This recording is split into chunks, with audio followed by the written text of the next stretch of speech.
Hey, Mikey, what are we going to do tonight? The same thing we do every Monday night, Tyson. Try to take over the world.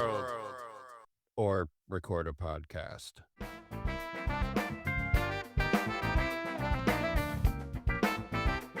Hi, I'm Tyson. And I'm Mike. And we argue with dragons. Hello, listeners. This is Tyson. And I'm Mike. And we are arguing with dragons. I am so thankful to be home and recording in my own basement. I'm not in the basement. So my nerd cred has dropped a little. Just a tiny bit. Listeners, we have been at the Midwest Game Fest all weekend long, dropping tons and tons of recorded content on the line for you. And I hope you've had a chance to enjoy those interviews with some really fine people. Only because they don't have a choice. It must be done. Yes, you must go back and listen. It is required content. So now that we're back, what's going on in the world, Mike? Anything exciting? Awful lot of stuff. I can find our news clippings on the Nerdist. What did you find? Oh, I've got a couple of doozies for you here. So, really? In the world of political nerdism, the authors and creators of Magic the Gathering Arena have successfully unionized. Really? Yes, and I am totally here for it, ladies and gentlemen. Artists are hard workers. Content creators, game creators, Magic the Gathering card creators, they're all hard workers. It takes time and it takes effort and it takes skill to have the attention span that I lack to do these things. And we met so many of them at Midwest Game Fest that were hardworking out there peddling their wares like every good tabaxi should. And they deserve the credit for that. And for them to get together and unionize to say, hey, Wizards of the Coast, we take our job seriously and you need to take us seriously too. That is a wonderful thing. Amazing that some gaming company could unionize before Amazon. well, I mean, every time they use the U word in an Amazon warehouse, I'm pretty sure a drone comes by and just picks them right off, Oh, yeah. So I also found a really interesting bit of information here. Let's hear it. Curiosity rover found signs of life on Mars. Now, we've heard this kind of thing before. Oh, there's these certain rocks that could only exist if possibly life. No, the first of its kind chemical experiment happened on Mars, and it indicated that there's preserved remnants of ancient organic molecules necessary for life. Wow. Interesting. To me, that is a big deal and kind of cool. Curiosity's been on Mars for, God, I don't know how long now. I mean, that sucker's been up there for a while. And it is still driving around that dusty dirt ball and finding cool stuff. I'm just waiting for the day that broadcast goes over like live TV. Says, tune in tonight. We're going to talk to the first ever extraterrestrial being that we have ever discovered. And then we all hear, hello, my name is Marvin Martian. Yeah, Marvin the Martian. God, I love him. Where's the kaboom? I don't know. Oh my gosh, Marvin the Martian. I saw a skit that was playing some old 90s cartoon entries, and one of them was Tiny Toons. Tiny Toon Adventures was awesome. It was totally awesome, and I will fight anybody who disagrees. I was one of the kids that got to see the banned episode before it was pulled from the air. Oh my gosh, I forgot there was even a banned episode. Most 90s cartoons had at least one. Wow. But I'm sure we'll get into that. Oh, maybe for sure. So, hey, I think it's time that we do a power up segment. So, what are we reviewing tonight, Mike? Well, you had provided me with 2 energy drinks last week. I gave them both a shot, and I think it would only be right if we did a review on both. Okay. All right. I can live with that. So, where do you want to start? Let's start with the gorilla mind. Oh, Gorilla Mind. So, if you are unaware, because they really don't sell Gorilla Mind at too many gas stations, it is a supplement drink, an energy drink. And the particular flavor that Mike and I shared was black cherry vanilla. And Yes, indeed, we did. oh my gosh, listeners, this is one of the greatest energy drinks you will ever put in your mouth. The Eh. the taste is so clean. The cherry flavor is just a little bit tart and not overpowering. The vanilla is soothing to it, and it just tastes like delicious cola with almost Eh, no energy drink aftertaste. I'm afraid I'm gonna have to disagree with you on that. Well, you can be wrong. It's fine. I mean, I could be, but I'm not. All right. What is your take on it? All right. So, as energy drinks go, it is tasty. Absolutely. There's no denying that. It is good. The flavor's fine. It doesn't have too strong of an energy drinky aftertaste. Energy drinky is now copyright trademark. Arguing with dragons. Either way, it was fine, but I wouldn't go so far as to laud it as though it were the second coming of Christ. Oh, the flavor is just absolutely outstanding. It is so freaking good that, yeah, I would not call it the second coming, but if they sold this in a gas station instead of, me having to go to a GNC or order it on Amazon in order to find it, this would be a regular for me. Well, It's I'll tell you what, to be totally 100% fair and accurate to what I have had better cherry vanilla things. As Hmm. energy drinks go, it's up there with the Name best. two. Name two better cherry vanilla things you've had. Well, I've had a cherry vanilla pie for one. Oh, drinks, Mike, Oh, drinks. drink. Okay, if you want drink specifically, you put me on the spot here. I don't know. I just know I have. If you could see me, listeners, I was staring at my watch waiting. So, if you're interested in trying this, folks, I actually found this drink at my local Hy-Vee, which was a first, and I couldn't believe I found it there. Also, if you have a Dick's Sporting Goods, sometimes they do carry it there as well. And if you still have a GNC, which odds are you don't, but if you do somewhere close by, or a vitamin shop, since I guess we're all over the world now, you can find Gorilla Mind at any of those places. And a lot of times, Vitamin Shop and GNC run specials where you can get them for maybe as low as $1 a can, which is awesome. My I am own, so glad you threw the word sporting goods in there. I did, because if I just said go to Dick's for an energy drink, this would be a very different podcast. Yes, yes, it would. Um, now, listeners, Gorilla Mind comes in all sorts of flavors, and they actually did just release recently a root beer flavored energy drink. So that's next on my list to try Uh, or track down and try. I am not eager. I'm just not. Oh, that's okay. You don't have to try. Imitation root beer flavors have never sat well with me for some reason. Hmm. I will give it a shot for the sake of science, but if I spit it Mm. out, don't be surprised. Yes. I must only have the finest root beer. Jesus, Mike. Do you know that every root beer on the market is imitation root beer flavor? Well, here's the thing. I'm not saying I have to have the top of the line root beer every time I drink it. I'm okay with root beer soda, just about any flavor. It's delicious. But imitation root beer, as in something that is not root beer soda, Yeah. just usually is extremely hit or miss for me. Well, I mean, I agree with you, The honestly. root beer candies, however, always hit. Oh, see, they always hit the back of the trash can for me because I will never eat a root beer candy or a root beer flavored popsicle or anything like that. Listen, Ugh. dude, you get either of those in your possession, hit me up. I will take them off your You hand. you can have them, but you might have to fight one of my daughters for them. So, I like my odds. what was the other drink we tried before we get too carried away? Yeah, the other one was Ghost 7 Up. Oh, I'm telling you what, if Mm. you like 7 Up, Dude, folks, this was amazing, just dude. right? Oh, so Mike, you enjoyed it, huh? Oh, don't get me started, man.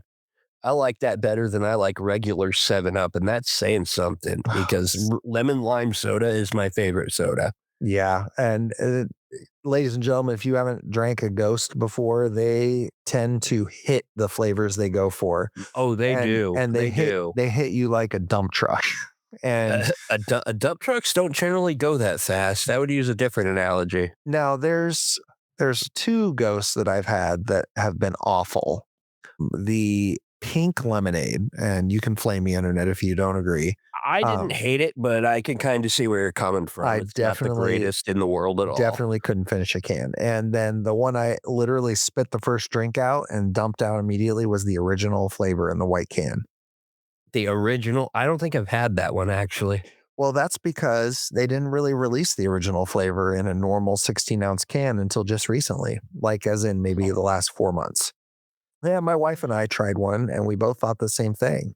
Somebody took Smarties, crushed them up in ghost flavored water, and that was it. And I don't know if it's supposed to be cotton candy and people on the internet were saying, "Oh, it's citrusy." No, it's not citrusy. It tastes like bad cotton candy mixed with Smarties. And normally I'd say, Smarties, okay, I can get behind that, but not this. Ugh, that was disgusting. But anyway, the 7 Up Ghost, it's one of their newest flavors. It's actually replacing the cran grape flavor, I believe, that Ghost has had out for a while. But the 7 Up, ladies and gentlemen, will slap you in the face. It's fantastic. Yeah. So, Mike, what would you rate on our patented rating system? What would you rate the Gorilla Mind Black Cherry Vanilla? I would put it right up there with God. The Black Cherry Vanilla that you said wasn't that great? No, I was Uh, being facetious. that's That fair. one I would give Wyvern Tier. Wyvern tier. All right, It was good, but not great. ladies and gentlemen, I will give it dragon tier. And I know the highest tier, but to me, it is great. It is a fantastic drink. And I think 99.8% of the internet agrees with me. And Grill Mine, it hits if you're into the nootropics and all that. It really does hit and wake you up. So that's great. Now, what would you rate the 7 Up Ghost? Above Dragon Tier. Oh, there is no above dragon tier, but I agree with you. It is a work of fucking art, ladies and gentlemen. All right, listeners, we have a great topic for you tonight. That we do. So, if our intro didn't give it away, Mike and I are a big fan of being nostalgic little man children. And we decided tonight might be a good night to talk about 90s kids shows. Oh, no, we didn't decide that. The people at the con did. Yes, folks, we had so many conversations with folks about 90s cartoon and kid shows that it really I was We like, had to do we it. have to do it. Right. We just had to do it. When I was walking, Mike, through one of the vendor halls, I saw a role-playing book for the Mighty Morphin Power Rangers. Did you know Oh, that that was a tabletop game? I didn't actually. I wish you'd pointed that out to I me. flipped through the pages of it. It is a fully fleshed out role-playing game where you role play as one of the Power Rangers and you stat yourself and you're in Angel Grove fighting Rita and Zed. It was And every single episode or session in this case, you hop into the Megazord and yeah, that would you be always come up with some interesting. new power move or something like that, I guess. Well, yeah, I did notice a lot of inconsistencies in that show. Oh, Absolutely. there was, and that's okay. But folks, we've got a dandy. So before we get too far into it, Mike, I think we need to do a lore dump on this. Oh, yeah.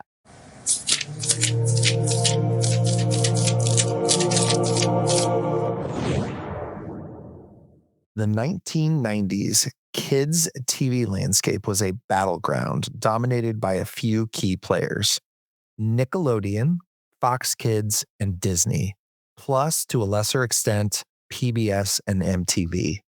You're Nick, leaving one out, dude. what's that? Cartoon Network. Cartoon Network was in there, but during the 90s, they were just a baby. That they were. So we'll talk about that though.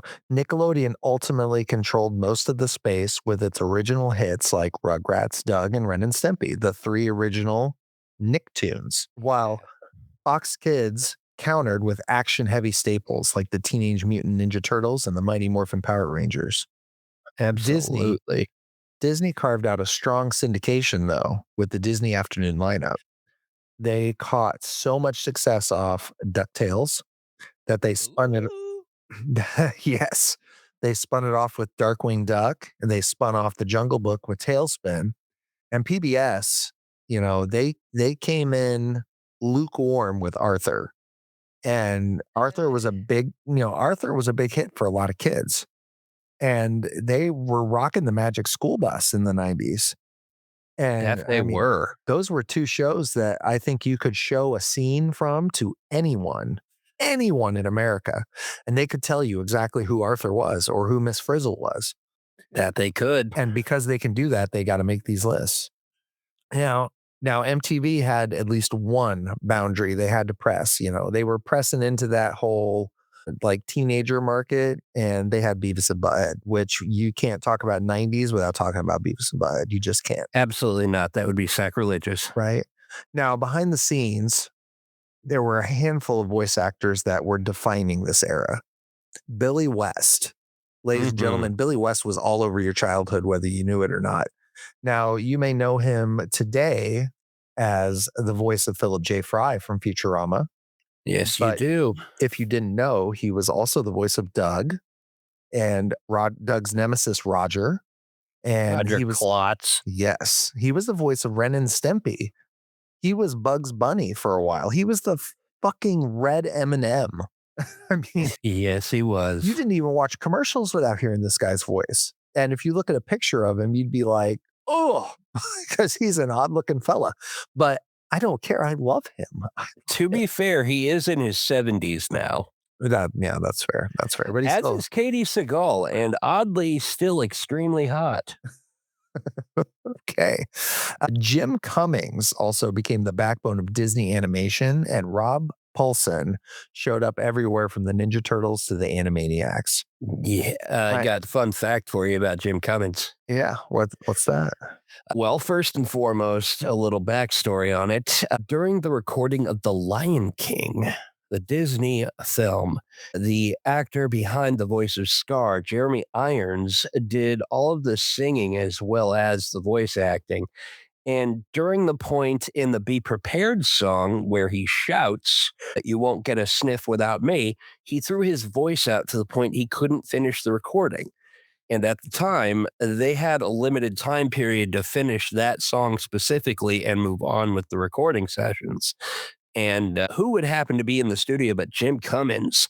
And if you listen, you will notice very, very, very tiny intonational differences in the song after that point. That was Jim Cummins doing a voice impression of Jeremy Irons singing to complete the song. Oh man, that is some serious talent. So, And the same thing happened on Anastasia as well during one of Rasputin's songs. oh my He god, came in and covered for Christopher Lloyd. that's amazing. That man So, is a legend. yeah, so he was Winnie the Pooh, Tigger, Darkwing Duck. He was not Tigger. He was Tigger. I'm Was he? looking at the credit right now. And Wow. he was also Dr. Robotnik in the Sonic the Hedgehog cartoon. Okay, that actually that brings something to mind here that sounds right. Yeah, I mean, these guys were everywhere and nowhere because you never saw their faces. You only could hear their voices on all these cartoons. And I mean, it's magical. The whole era was absolute magical. And I say that from the eyes of what, 5 to 10-year-old me, because I would have been 5 in 1990 and I would have been 15 by the time the 90s ended. And Yeah. I I have so much of my childhood that is whenever I think of my childhood, these shows are in my vision all the time. Maybe I watched too much damn TV as a kid then, but they're there. And You gotta my wonder how much is too much, really. no, for sure. So listeners, my question to you though, were these shows just that good? Or were their marketing teams just that good? And that's the reason why it is drilled into my subconscious that these shows sculpted me. Because I've gone back and I've watched a few of these shows. I've gone back and I've watched the first season of Mighty Morphin Power Rangers again. I've gone back and rewatched an episode of Darkwing Duck. And I tell you what, they kind of suck. And you watch them as an adult and you're like, what the hell was I thinking as a kid? And I want to talk about that with you guys tonight. Like, were these shows really that good? Are we just missing the fact that we were, 10 years old, 5 years old, 15 years old? So, Mike, let's roll initiative.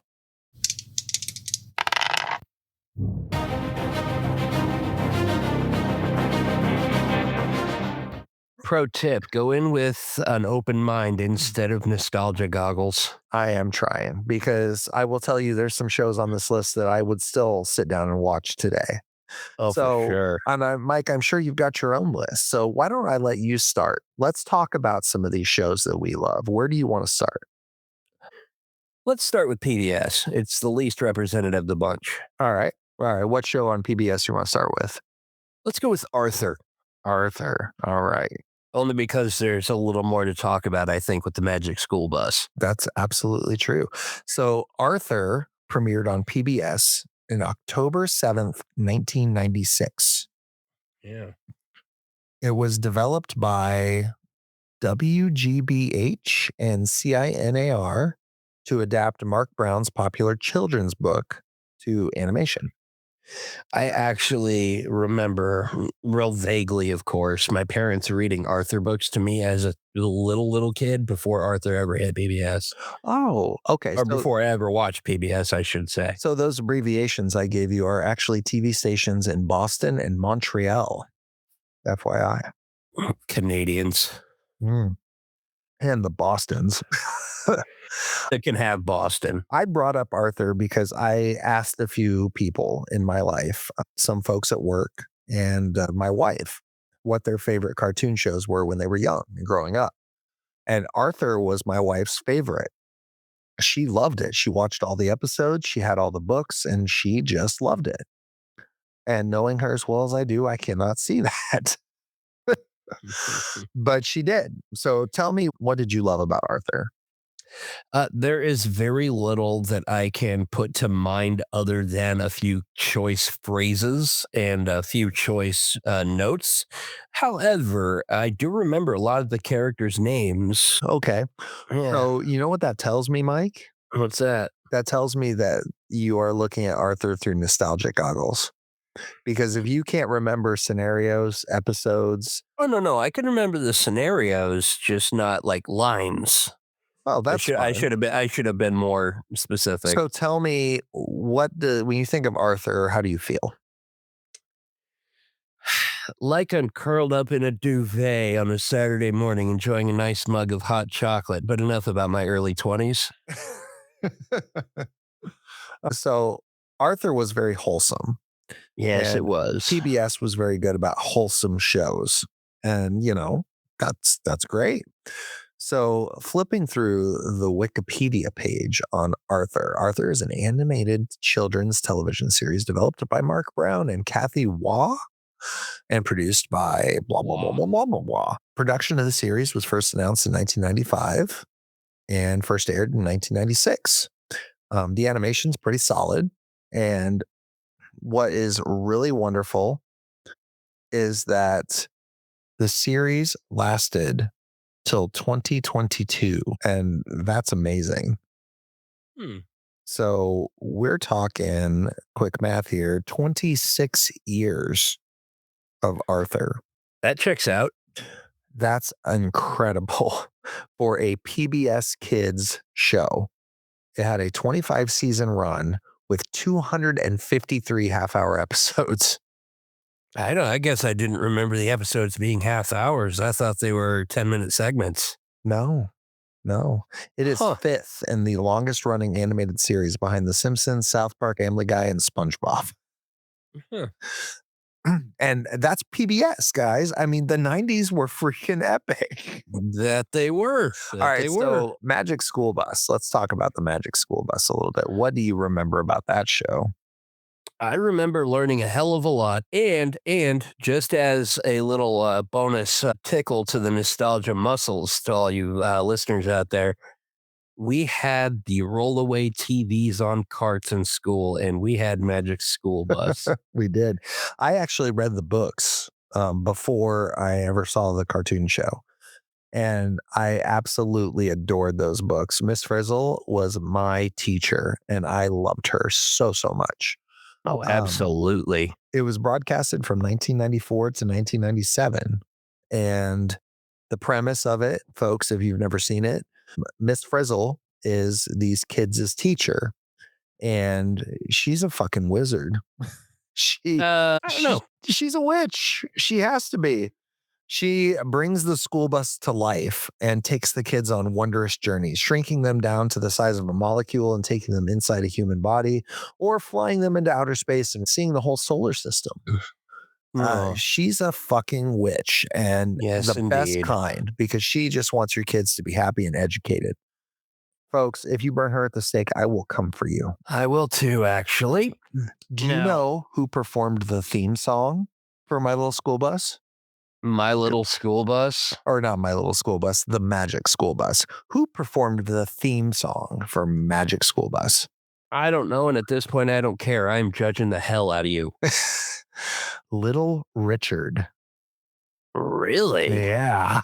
Well, That's an that's something. awesome bit of trivia, folks, right there. Thank you, Yeah. Wikipedia, for bringing that wonderful bit of information to me. I could not have lived without that. Absolutely. So, Did you know that the Magic School Bus got a remake for Netflix? oh, did it? Is it It still did. animated and everything? Yeah, it's still animated, but the main character isn't the original Miss Frizzle. It's her younger sister, and she is one hot cartoon. Is she Miss Frazzle? Oh no, it's still her sister. It's still Frizzle Oh, because man. evidently Miss Frizzle's unmarried, which is weird because she would make a hell of a wife. And you said this is Netflix? I do believe it's Netflix. Yeah. Yeah, Netflix Netflix original, Magic modern School Netflix Bus. 2017 to 2021. Evidently, it did end. But it shows Kate McKinnon as the voice of Miss Fiona Felicity Frizzle, the younger sister of the original Professor Valerie Frizzle, Okay, Lily. so I'm looking at a picture of Miss Frizzle in the Netflix, Mike, and now I'm judging you. That is a Feel free. cartoon. Hey, listen, some cartoons are hot, and I'm not afraid to say it. That's fair. That's another episode. So the Rule Magic School 34, ladies and gentlemen. The Magic School Bus is a wonderful TV series. In the 90s, this is a show that educated the masses, and it did it in a fun, uplifting, wholesome way. It And did. It's not without its problems. what problems does it have, Mike?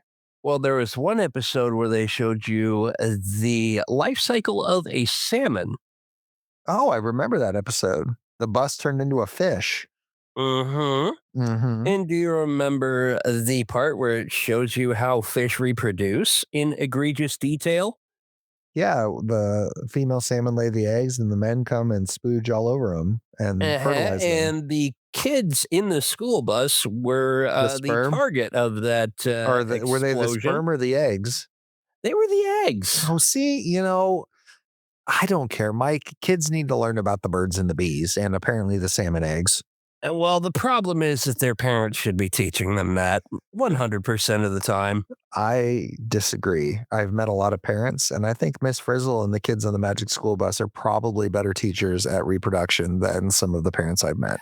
Well, okay. I will amend my statement. Up until about 2002, the parents should have been the ones to exclusively do it Oh, because God. now people nowadays become parents by accident almost nonstop. All right. All right. Let's talk about Fox before we Shall get to we? Disney and Nickelodeon, the heavyweights. Fox was to me probably some of the best because they had my favorite stuff. Oh, absolutely. I mean, Fox was the best. There is no question. so what do you remember from Fox that you loved? Sonic the Hedgehog. Oh, Sonic on Both Fox. of the cartoons, which both So starred Jaleel White. one of them was very cheeky and colorful and wild, Goofy. and one was super serious Yeah, it was. and talked about robotizing all the animals in the forest. And his goal was to turn everything into a robot. And, if he didn't look like Eggman, So he, Elon Musk, I basically. was basically, yeah, that's about what I was going to say. I was like, oh, well, hey, we got Elon Musk in the 90s coming back to haunt us when he was fat, bald, and had a bushy red mustache. Mhm. Sonic the Hedgehog. All right. What else do you remember on Fox? That was great.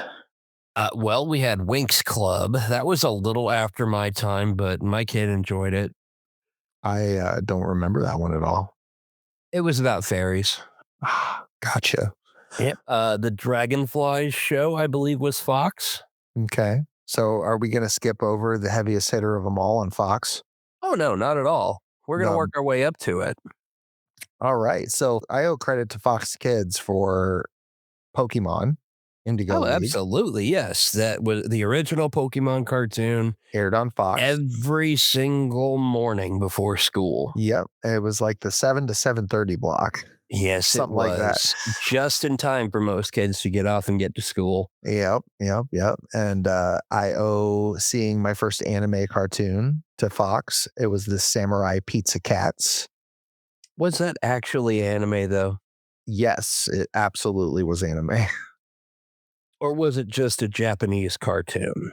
No, I think it actually falls under the branch of anime, but I could be wrong. I don't know. It was if you're See unfamiliar, here.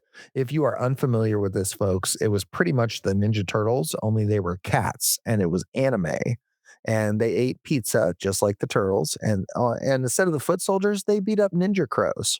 Whoa, dude. What? Uh, I looked up the Samurai Pizza Cats on Google, and well, first thing that came up was a band called the Samurai Pizza Cats. So they got more than the actual show.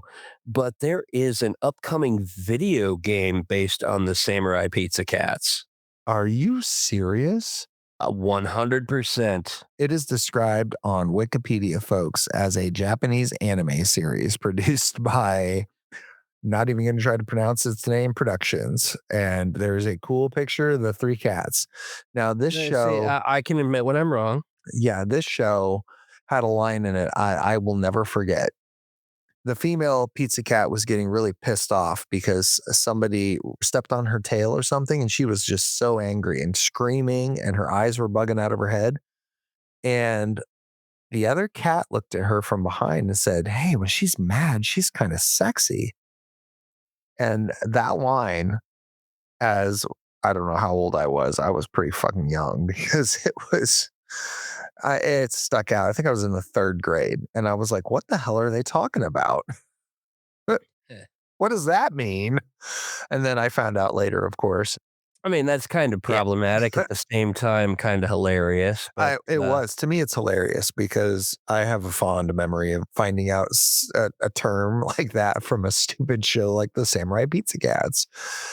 not And gonna lie, the Samurai Pizza Cats just looks like Voltron for babies. it kind of does. It kind of does. Now, we all grew up watching, Pokemon Indigo League and Samurai Pizza Cats because we were waiting for the crowning achievement to come on, which was the Mighty Morphin Power Rangers, folks.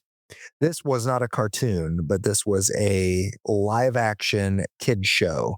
It premiered August 28th, 1993, and it was a rehash of a Japanese show called Super Sentai.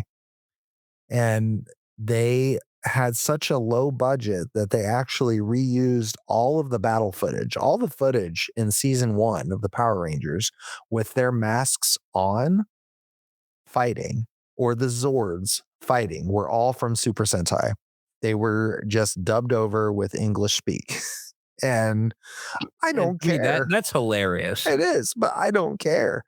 And, the show was good, but the show became great when Jason David Frank came on as Tommy. May he rest in peace. Yes, this man ate, slept, and breathed the Power Rangers franchise because he knew that it helped people.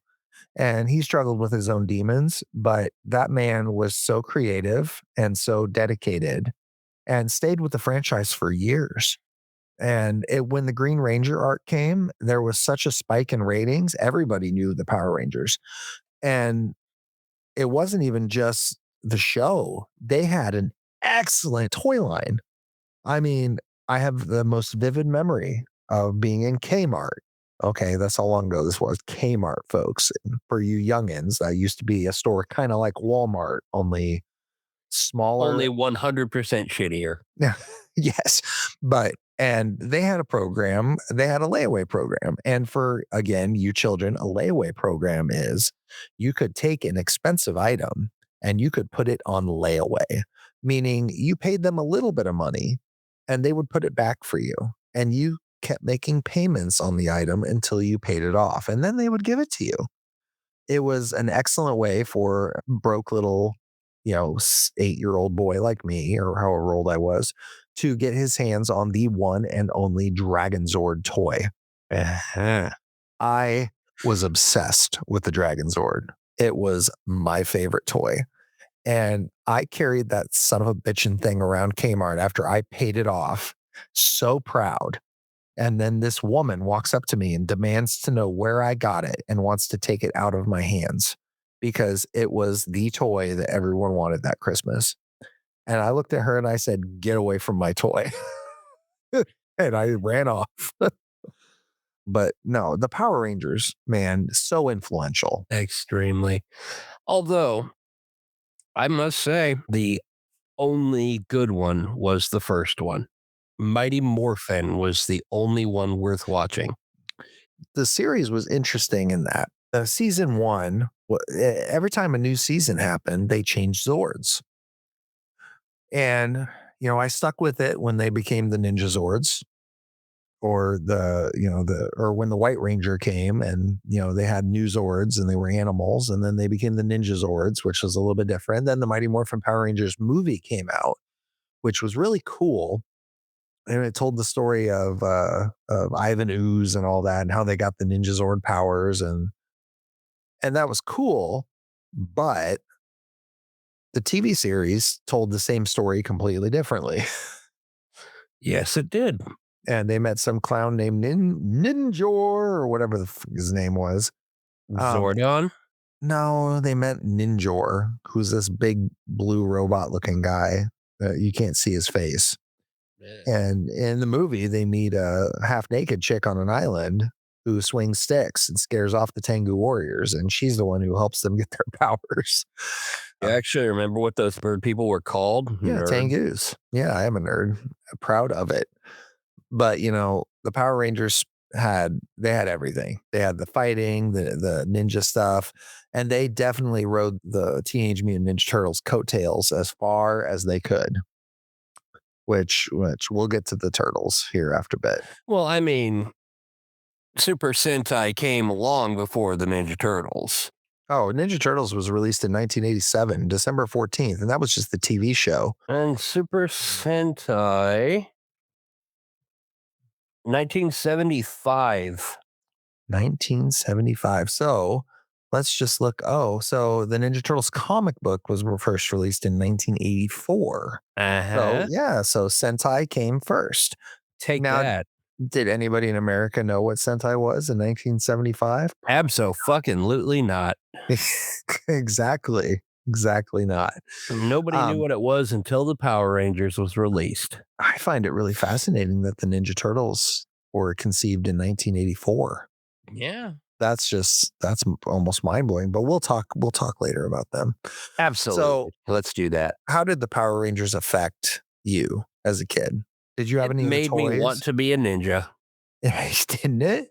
It made everybody wanted to learn karate, Yeah. and The Dane Cook of martial arts. I ended up learning judo instead. And And how much of I it do you remember? the two moves that I learned, both of them, and they're so much fun to use on small children. I mean, never mind. Don't talk about that. Let's not. No, it's actually, I've taught all my kids that are old enough how to actually trip somebody bigger than them. And I've shown them several times. Never hurt any of them, of course, but It's fun to get on a mat and throw your kids around and have them throw you around. So Yeah. the Power Rangers, they taught you that anybody can step up and be special and make a difference because they were just a bunch of kids. They were teenagers with attitudes. And yeah, they got the All fancy played by 20 morphers. somethings, obviously. Oh, for sure, for And you real. watch the old show, and not a single one of them was under 25. If the Pink Ranger wasn't your first crush, I don't know Oh, who you, could have no, been. yeah, no, yeah, absolutely. She was gorgeous. And I remember all the rumors in high school. Oh, we found her naked picture online. Oh, I bet you No, you didn't. didn't. No, No, you you didn't. didn't. We were all very influential back then. And I'm just, I can't talk any better. But the show did decline. It And did. if you go back and watch it as an adult, it's really not that good. The acting's terrible. The storylines are very weak and flimsy. You know who's even hotter than Kimberly, though? Rita without all of her makeup on. I was going to say Trini, but Well, Trini, rest in peace. She died in a car absolutely. accident. She did. And the sad thing is that David Yost was gay, And and he he got was, made fun of relentlessly for it. yes, bullied because in that time it was not really as accepted. Not at And all. I was happy to see him come back to the series later when they've kind of rehashed some old things and some old episodes. And I hear that there's another Power Rangers movie in the works. Mm. So Well, let's think for a moment here, and Google, by the way. There was one Power Rangers movie that I ever watched. That was the Ivan Ooze one, the yeah, Mighty Morphin Power Rangers, the movie. great movie, great Yeah. movie. But let's see list of Power Rangers full length There was feature another one. films. There was another one that was out in 2014, There were three, 2015, three of them actually. 2016. I can't remember. 2017. Oh, see, I was almost there. I know that Roy from The Office was the father of one of the Power Rangers, and that cracked me up to see him in a role that wasn't a douchebag. Yeah, yeah. The reboot Power Rangers in 2017, though, I thought was awesome. It was a really neat movie, and it teased the Green Ranger even like they were going to do a sequel, and then they never did. It Well, got that's the terrible thing, reviews. though. Rita Repulsa as the Green Ranger. What a lore dump that was. That was Oh, cool. yeah, but Also played by the ever gorgeous Elizabeth Banks. Delicious. so the Power Rangers were great, but Yeah. started to suck when they just changed too much. All the actors, they grew up, they went their separate ways. They brought in new actors that just weren't as lovable, and the nostalgia wore off. It wore off really quick. And then the stories just kind of got repetitive after a while. And when it became vehicles instead of Zords, and I don't know, it just all kind of lost me. And Yeah. bless Jason David Frank for sticking with the series and coming back so many times and directing some stuff. Austin St. John was heavily into the series, also trying to, help keep it afloat and move it along. These guys really tried because it had a good message, and I can totally respect that. So let's talk about Nickelodeon, Mike, or do you want to talk Um, about Disney? well, let's start with Disney. I Okay, think it was the weaker of the two. I agree. I think Nickelodeon dominated the cartoon shows in this era. Disney did this remarkable thing in the 90s. They took their ridiculous Disney characters and they tried to modern family all of them. Scrooge McDuck had three nephews and they went on adventures together. And he was a normal dude who swam in gold coins. And he had a helicopter pilot named Launchpad. And Capcom made one of the best NES games ever made off That they game, did. off That they that show. did. It was wonderful. Even if you've And never played the DuckTales video game, the soundtrack to the Moon level is pretty big in the meme verse. You would recognize it. Tyson, play clip. play clip. Actually, don't. Uh, Copyright. yeah, exactly. The moon level theme was out fucking standing. Yes, it And that was. whole level was just outstanding. The whole game, it was challenging, it was fun, it had good side scrolling dynamics, work of fucking art. Now, Capcom didn't end there with great video game adaptations either, because there was a few other series that came out on Disney that were just absolute freaking awesome games. We had Chippendales Rescue Rangers. That was a spinoff. Chip and Dale. Rescue Rangers. It had such a catchy theme song. They spun off the Jungle Book characters into a TV series called Tailspin. And Tailspin was really neat because it focused on abandonment issues, and it had a banned episode because of terrorist themes. Yeah. I see that in the facts I wrote down. I forgot I wrote that down. It was a very complex serialized story for the time, and it was released in 1990. And, it reused Jungle Book characters, like I said. And it told a story of an orphan running around with Baloo. And Baloo was a he was a pilot, not a smuggler, but He was a sky driver. he was a cargo pilot. And the little boy with him, he would go and rope off the back of the plane and parasail, or fly through the sky on this little silver board. And I distinctly remember the bad guys had a flying airship, and there was an episode series where there were two mountains that looked like you could just fly through them, but they had set up mirrors. And so they were opening the mirrors and kidnapping planes into their little secret trap. I mean, this thing was like diabolically good. I mean, you're Or talking about all of this with such nostalgic joy in your voice, but I don't think I ever saw a single episode of Tailspin. you probably didn't. I mean, it was not very long lived. It was a Disney afternoon show, so you were lucky if you had the channel. Oh no, And we always had cable in my house. I didn't. So the short time that I did and could see this show, it was amazing. And I probably saw it on rerun because it had probably already been gone. And I'm talking about shit that would have been out when I was 5 years old. Oh yeah. But it was a really good series. And I think the reason I loved it so much is because it was a complex serialized story. And over time, I've figured out that most of the time when I really fall in love with a TV series, it's because it's serialized and it tells a story. So, Absolutely. But one thing that does kind of bug me about it, um, I know that the main character is Baloo from the Jungle Book, which kind of cool. I mean, that's interesting in and of itself. But at the same time, why not have an original character or Launchpad? well, Launchpad was on Darkwing Duck during the time of Tailspin. What a So transition that was. it was a great transition. Now, Capcom released a excellent adaptation of Tailspin, by the way, and also an excellent adaptation of Darkwing Duck, which was a spin-off of DuckTales. It was originally meant to be a direct spin-off for Launchpad, but it ended up centering on a crime fighter named Darkwing Duck.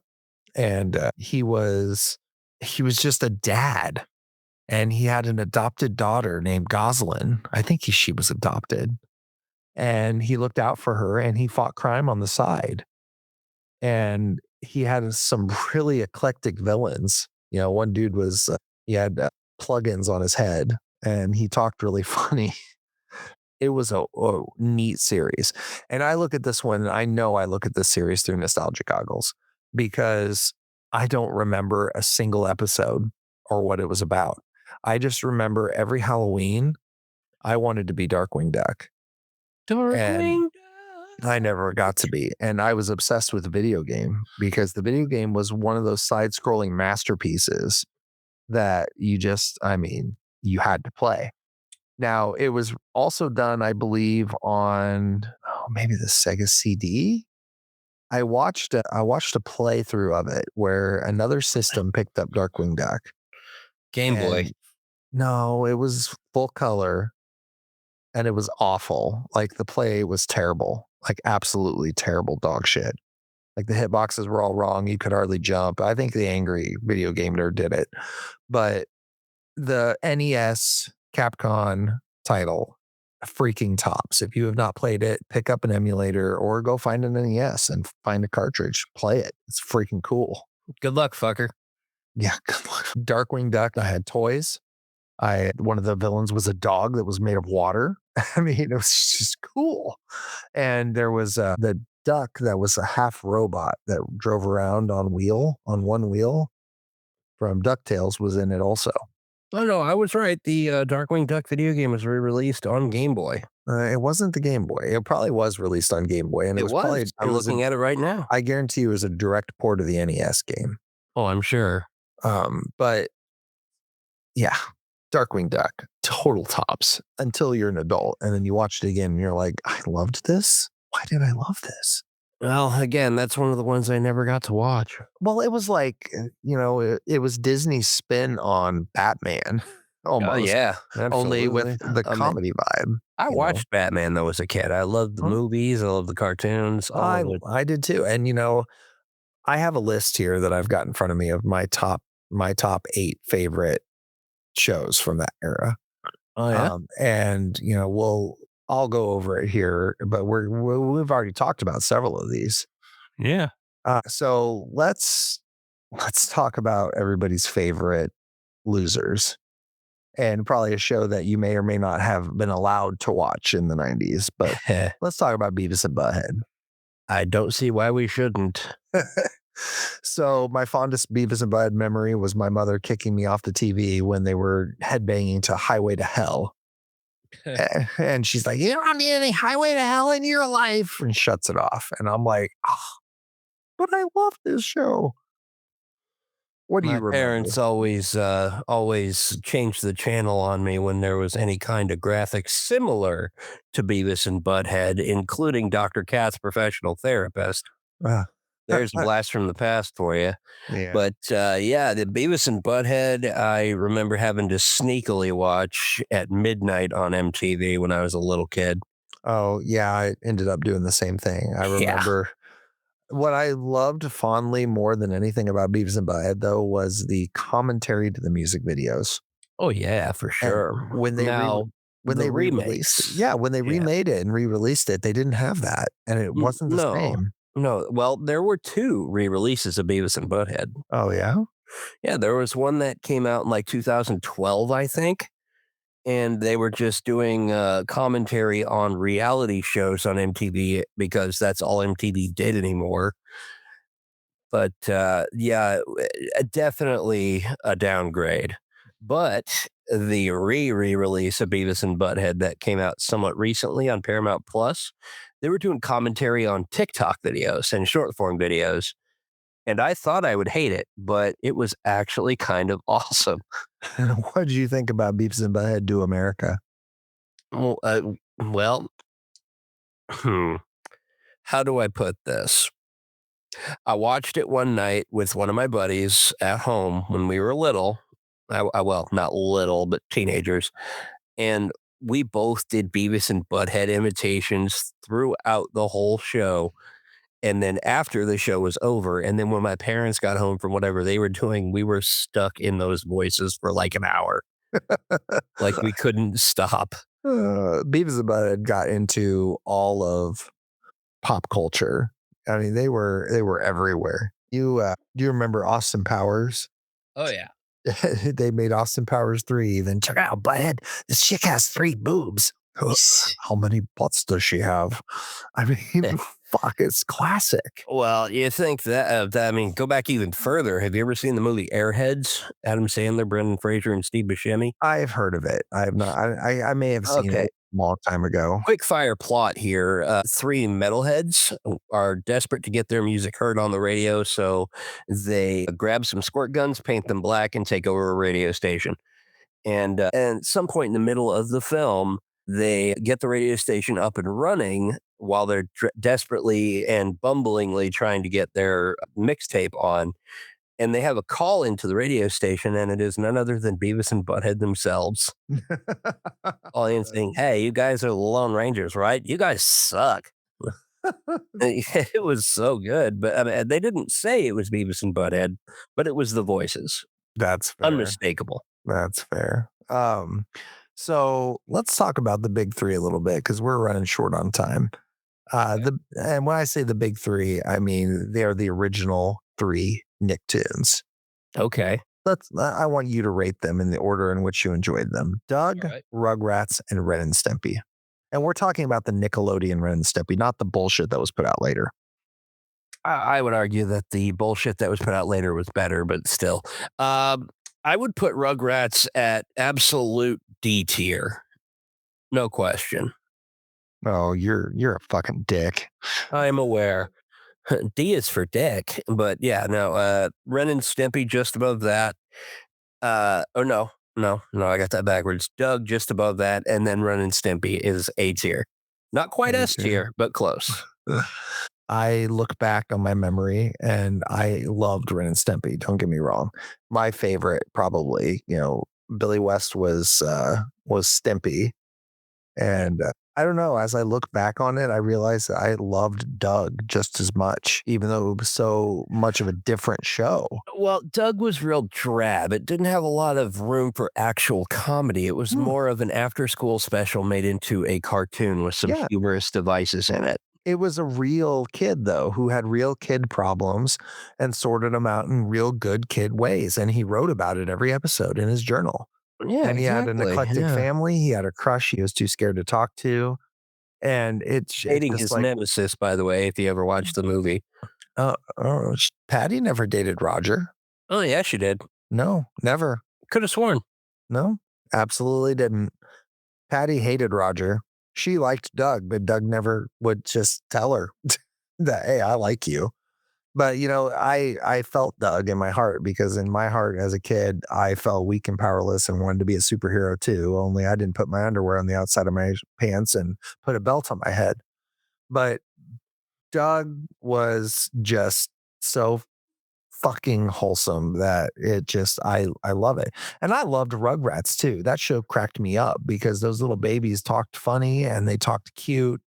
And now that I'm an adult and have kids of my own, I can so understand why they made that show. It For sure. it was created from real life parenting experiences. That's from the show's creators' mouths. It was their first movie franchise for Nickelodeon was the Rugrats movie. Yeah. And it was canceled after 3 seasons, but it came back because of the reruns. Yeah. I mean, Well, Family Guy is not the only thing that can come back from the dead. now, honestly, I don't know if I can truly quantify what my real issue is with the Rugrats other than they were trying to push the whole baby thing a little too hard on it. They were Like, babies. well, How yeah, do they you were push it too babies. hard? They were babies, but this was marketed to kids who were I'm a big kid kind of attitude, and they didn't want to be noted as babies anymore because they were past that stage. Well, one thing I really liked about Rugrats was the animation. Oh, the animation was good. Don't It get me had like wrong. this dirty animation style. This Oh real yeah, oh like yeah. especially the early episodes, Real they rough were around the edges. super rough, but it worked It so did. It well. did. Absolutely. And I look back wanting to say Ren and Stimpy was my favorite, but really I don't know if it was because I loved all three of those shows just equally. Mm. And Ren and Stimpy kind of redefined gross out humor for me Kind of. because Yeah. it was all Yeah. farts and crusty. You want to talk about dirty animation for a kid show? Oh my God. I Yeah. understand now why they say Ren and Stimpy was meant to be an adult cartoon show. And And it was, eventually it was. yeah, eventually they Oh, did. And it was disgusting when they did. I was like, I don't like this. It was yeah. funnier when they, came up to the line but didn't cross it. Yeah. One thing I do have to comment about the Rugrats, though, Mhm. um, Tommy's parents were fucking terrible parents. Do you remember his grandpa's catch line? Catch no.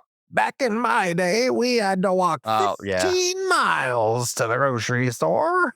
Back in my day, one of It those was a type. back in my day, and it was always 15 miles.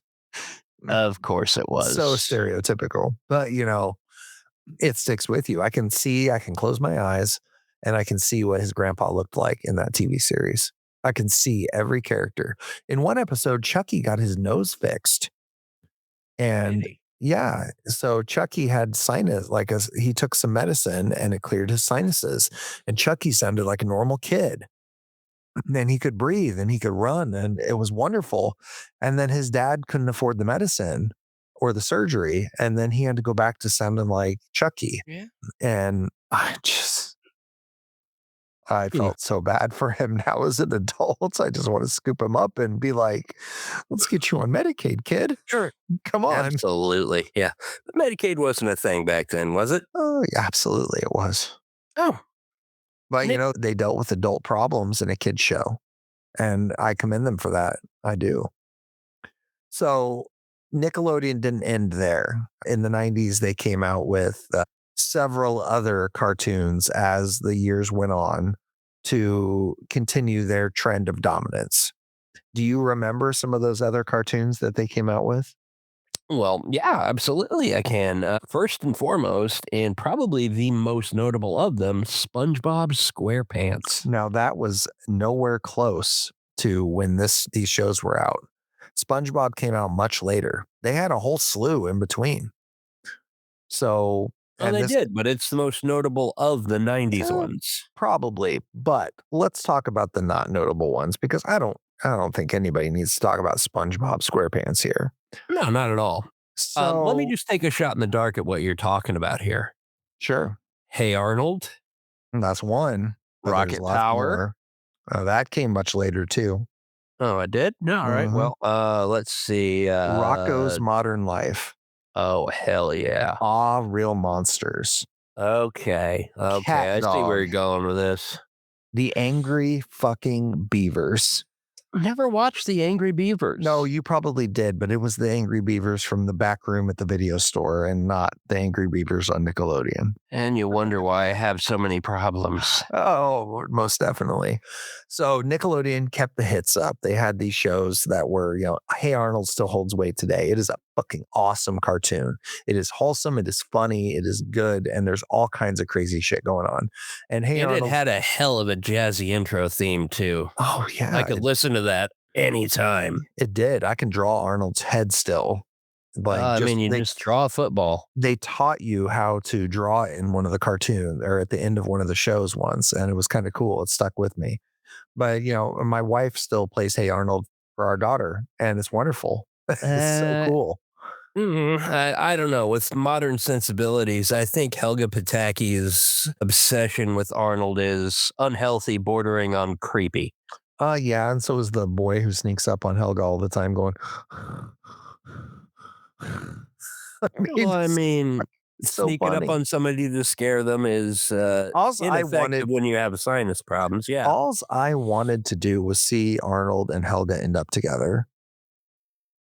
She was I an mean, angry either child. way, well, she was angry, but that was repressed feelings. But either way, honestly, yeah, I mean, she was probably the most prominent female character on there. And he just seemed oblivious to her advances. Probably because she had that unrequited love going on where she just couldn't bring herself to admit it to him. You're most likely right. You're most likely right. I do So know that there was a made for TV Hey Arnold movie at one point. there absolutely was. Yeah. Can you name the school he went to? No, not for the life of me. PS 118, I think. Huh? PS 118. That sounds like what you would name a school or a cell block in a prison in a dystopian movie. PS 118. Booyah. It stands for Ah, Public School 118 because he was in the middle of the city. no. Anyway, Did they ever say so what city it was? I don't think they did. I think it's supposed to be New York, but Yeah, I was gonna say, I think it's, well, the architecture alone just kind of tells me the tenements of New York are kind of on display. it So, yeah, screams probably. it screams Queens to me. Yeah, yeah, So, I mean, I could be absolutely it wrong. does. I've only had one trip to New York City and it was pretty quick. So, I've been in New so York City once myself when I was 10. So we're going to have to finish the episode talking about the one show that probably had the most impact of all of the 90s cartoons on me. Now, listeners, I am intentionally leaving out three shows that were dramatically involved in sculpting me as a human being. And I'll tell you those three shows. Those three shows are the X-Men animated series, Spider-Man, the animated series, and Batman, the animated series. Oh, yeah. I'm not going to talk about those in this episode, listener, because those three shows deserve their own full-length episode because That they do. they were an adaptation of a comic book. And I think we should spend an episode at some point, Mike, talking about the differences between the comic book and those series because there was quite a bit of difference. And I think that's worthy of an episode. It But is. It but is. what is worthy of finishing this episode on, folks, is the Teenage Fucking Mutant Ninja Turtles. I was wondering when we were going to get to that. This show had everything. It did. Now, we're cheating a little bit because it premiered in 1987 and not 1990. Well, I But mean, it lasted into the 90s, didn't it? it did. It had like, I want to say it had something like 10 seasons. Yeah. But let's just see if I can find that out here. And for those of you who were not paying close enough attention in that time period or just didn't know, Uncle Phil played the part of the Shredder. No, really? Yeah, James Avery, Oh, Uncle that's Phil wonderful. himself from the Fresh Prince of Bel-Air. That's wonderful. Hey.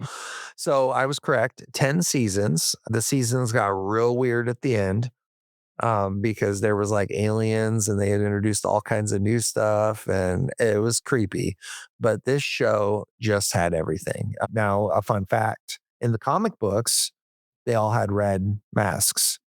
But the colored masks only came about because of the 1987 cartoon because they needed kids to be able to identify them, Yeah. which is fine with me because it defined you. So everybody had a turtle that defined them. Anybody who liked this show had one turtle that they identified with. Who was your turtle, Mike? I'll let you guess. I think you were Michelangelo. No. Really? Yes. Obviously, you are a party dude and your name is Mike already. So you kind of had that going for you. And I could see you being an idiot who would hit himself in the face with a nunchuck. I'm actually pretty good with nunchucks. Okay, you heard it here, folks. Mike is the kind of nerd that is good with nunchucks. I have a black belt, dude. The last time I heard a gentleman say that he was good with nunchucks was Napoleon Dynamite, folks. I don't think he ever actually said I'm good with nunchucks. I think he does somewhere in there. I think he said something about having some, but I don't think he ever Oh. spoke to his capability with them. Fair enough. So I was definitely a Donatello and I loved technology. I loved solving problems with my brain rather than my fist. And as I've gotten older, I thought I would identify more with Leonardo as a leader, but sometimes I identify with Raphael as a total like pessimist. So I feel like I can be a little bit of all the turtles every once in a while, but Donatello was definitely my jam. The Ninja Turtles spawned the largest collection of toys I have ever seen in the 90s, aside from maybe Star Wars.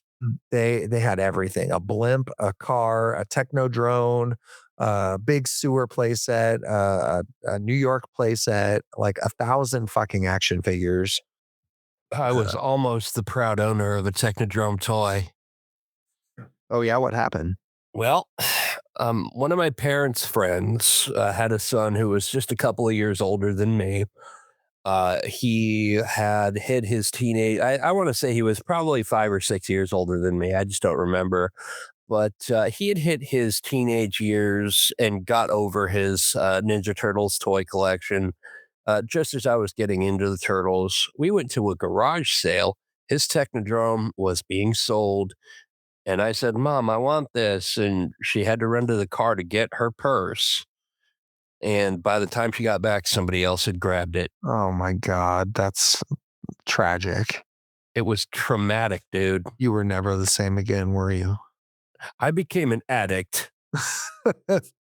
So, But seriously, drugs are bad. And if you have a no, problem with them, please seek help. yes, please do.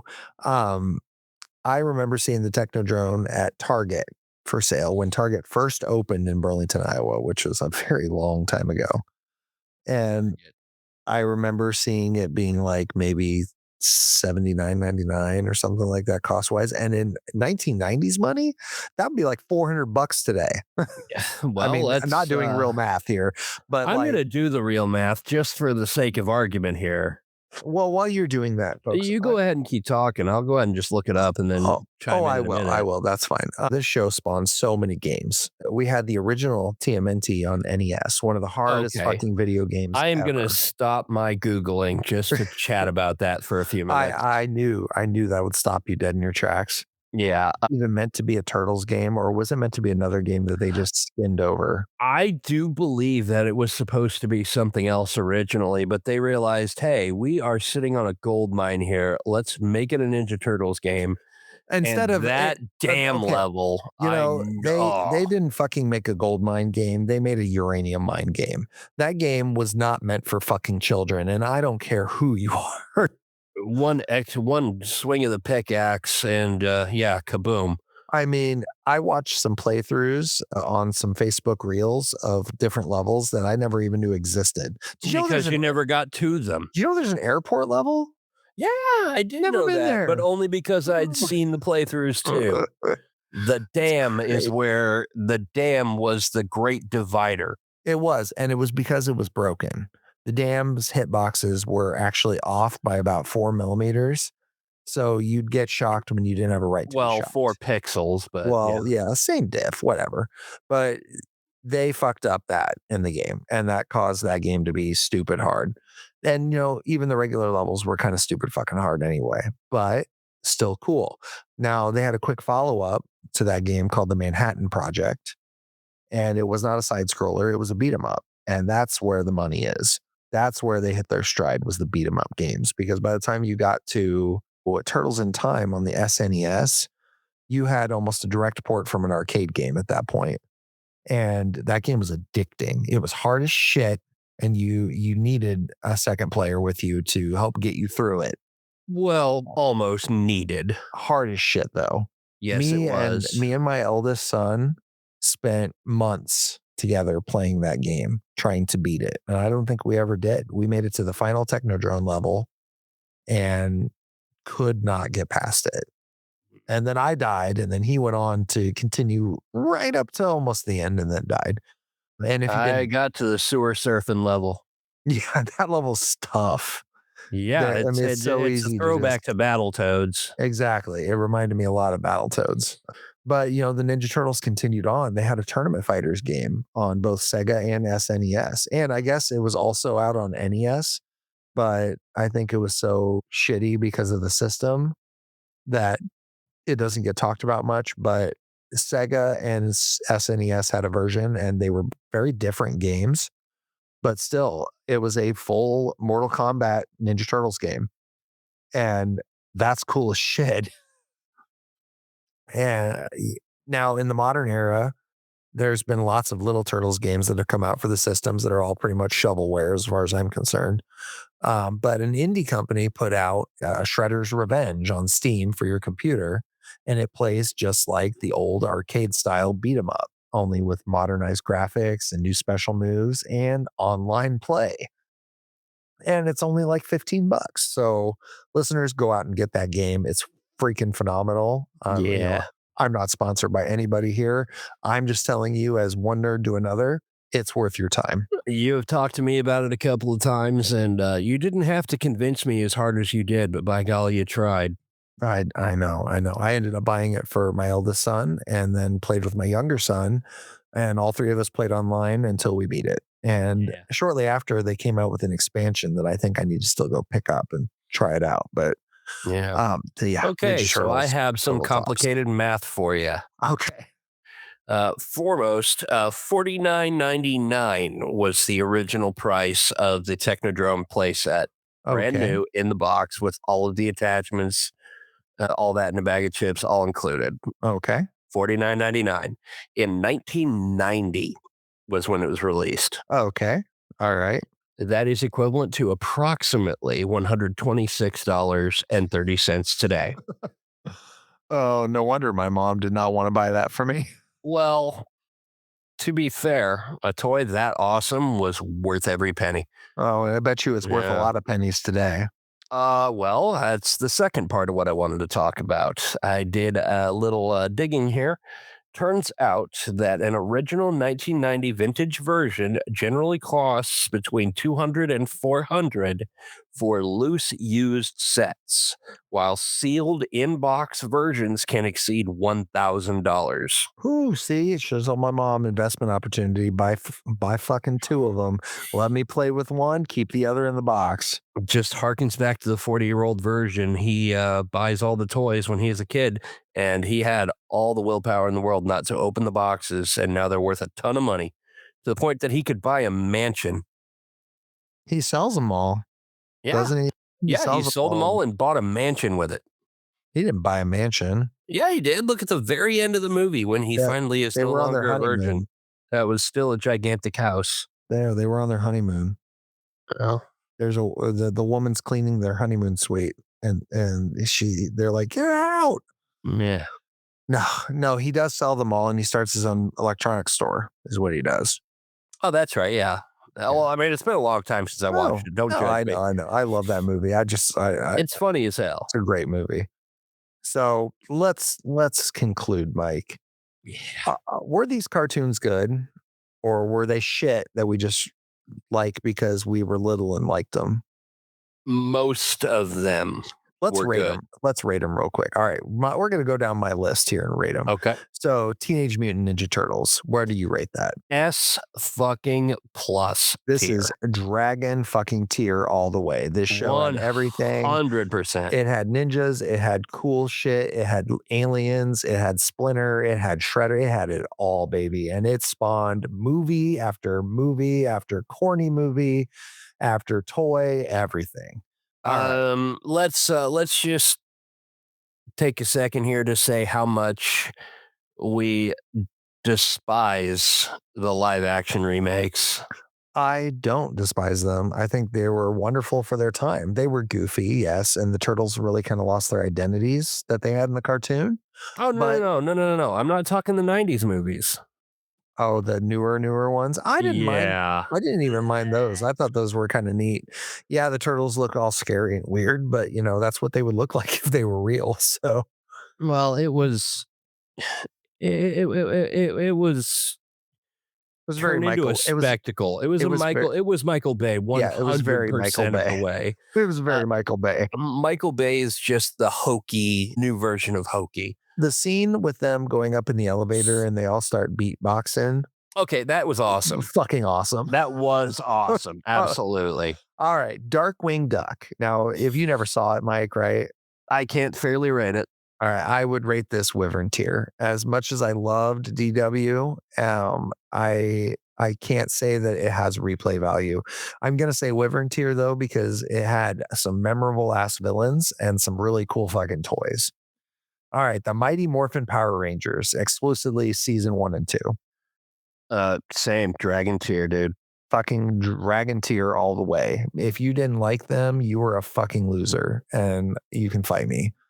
All right, Doug. How do you rate Doug? I'm gonna put Doug on Wyvern tier. It's Wyvern, not Wyvern. Wyvern. Okay, why is Doug Wyvern tier? Because you made a lot of good points about it that I hadn't really considered because I never looked at Doug with an analytical mind. Oh, that's fair. Thank you. Yeah, absolutely. See, you put it into a perspective that I just hadn't considered previously. So I will go ahead and give it Wyvern tier. All right. I would say to me, Doug holds a special place in my heart, and he's definitely dragon tier. My childhood would not have been the same without Quail Man and the Rule Meister and watching Roger get humiliated in front of everybody. It Well, made me realize that bullies could be stood up to. oh, absolutely. Yes, it And could. It and taught a lot of good lessons. Absolutely. And yeah, honestly, Quailman deserves his own show. I love Quail Man. All right, Rugrats. Trash mob. Trash mob. No way. Fuck Full on you. trash mob. You're a fucking trash mob. That show is Wyvern tier 100%. It may not be the best cartoon out there, but All right. it was fucking adorable. You know what? I will give it Goblin tier as a Hail Mary here because of the dirty jokes that they got away with.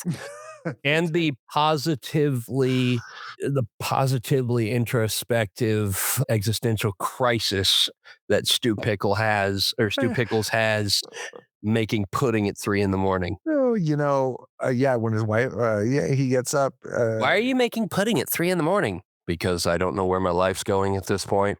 guy, there was so many adult things that happened. And what Yeah. sticks out in my mind is little Tommy saying, as Bob is my witless, I will use the potty. I will poop As on the Bob is potty. my witless. That's what he says, as Bob is Yeah. my witless. It's Uh, those little memories that just do it for me. That's why it's uh, Wyvern Tear and will stay rent free in my mind forever. how Uh, about Grandpa watching the lonely space vixens after the kids go to bed? that kind of shit just is awesome. All right, Ren and Stimpy. I'm gonna go with that one also, Wyvern Tear. Wyvern Tear. Why is it Wyvern Tear and not Dragon Tear? Because it was, again, a kids' show. It was made for kids, but originally intended for adults. If they had just stuck to their guns and made it adult cartoons, I would have given it Dragon myself. Oh, yeah, I tell you what, to me it is Dragon Tear, and I'll tell you why. In 1991, Nickelodeon got away with Stimpy getting slapped across the face while Ren said, "You fat, bloated idiot, you filthy worm." And like you can't get away with that today. No, because It's it's considered 2026. bullying. And like the themes of some of the shows, especially the Lost in Space episode, Fire Dogs. I mean, and it spawned a couple of really good video games. There were two really good Ren and Stimpy video games. I think that's part of the reason I had a problem with Ren and Stimpy was that fucking game. It was hard. They were very hard, but they Dude, were well, fun. I think we can all just come to an agreement right now that games in the 90s were harder. Yes, I will 120% Like, agree with that. just a blanket statement. Games in S- the 90s were harder. NES had lots of harder games, and Yeah. SNES was hit or miss. It was either Don't the get me game was started on way the too Silver easy. Surfer. Yeah, it was either way too easy or way too hard. But NES definitely rock star hard. So I won't make you rate Tailspin since you never saw it, but I definitely rate Tailspin Wyvern Tear. It was serialized, it was awesome, and it had memorable characters and a really kind of hokey but still ruthless pirate villain. I saw a picture of him and it made me remember so many things. Oh my gosh. I guess But Tailspin's available on Disney Plus now. it is. I'm actually going to plan to take some time and rewatch some of that series just to I see. might watch some of it myself. Oh, well, we'll revisit it on our next episode. If you watch a few episodes, you'd be like, hey, I was missing out. Only All if right. you do me one favor. What's that? You watch the DuckTales remake. Oh, maybe. Maybe. You I know won't what? promise you anything. I went into it with that same kind of mindset, and I came out of it thinking, wow, I fucking love it. David Tennant as Scrooge McDuck, amazing. Positively amazing. I'll have to give it a watch. I'm going to I give the will. DuckTales remake Dragon Tear. Okay, that's big. So, folks, It watch. is. I will watch that. All right, Beavis and Butthead was the last one on my list. What do you Dragon rate Tear, it? zero question, no arguments. You are not allowed to disagree with me. Oh, that's fair. That's fair. As long as we're talking about original MTV 1993 Beavis and Butthead, you have my full on vote. Dragon Tear all the fucking way. Yes. It Now, had that's everything. all the way. That's all the way. Now, the 2000 whatever remake of Beavis and Butthead, if you were to remove the MTV reality show commentaries, still Dragon Tear for the humor. See, I don't think so. I think the sketches of Beavis and Butthead were only a little funny, but the commentary on the music videos is what I loved, and it was just fucking perfect. And I did not know this, but Beavis and Butthead originated from a short film called Frog Baseball. I did know that actually. And it spawned two other really interesting shows. It spawned Daria, Yeah, who found Daria her. is also Dragon Tear. Yeah, and that spawned in Beavis and Butthead is just some random person they'd run into and hated them. And then it spawned King of the fucking Hill. I tell you what, those boys be walking in my shed. I mean, That boy ain't right. I ought to that go kick so his ass. the version of Hank Hill is much older in Beavis and Butthead, but it is definitely Hank Hill. Maybe it's Uh, Hank Hill's dad. I don't know. no, Tom Anderson was the name of the neighbor. Yes, but it is Hank Hill. No, Like to a you just T, know to a it's T. adult, it's elderly Hank Hill. I mean, so and listeners, there were hundreds and hundreds of 90s cartoons that are out there. Before we sat down with this episode, I watched a reel of 42 different intros. And there were some that I never in my life could have remembered. Dexter's Laboratory was out in the 90s. Yes, it was. And Cartoon we need to Network. talk about Cartoon Network next time. Yeah, we'll do a follow-up short on Cartoon Network maybe because we had Powder Puff Girls and Dexter's Powerpuff Lab. Girls, no D. And oh yeah, you're right. Um, there's just so much, folks. And It I really would needs its own full episode. We should put that on the back burner. All right. So, ladies and gentlemen, I want to hear from you. What was your favorite 90s cartoon and what about it made it your favorite and what about it changed you as a child? Like, give me your best memory.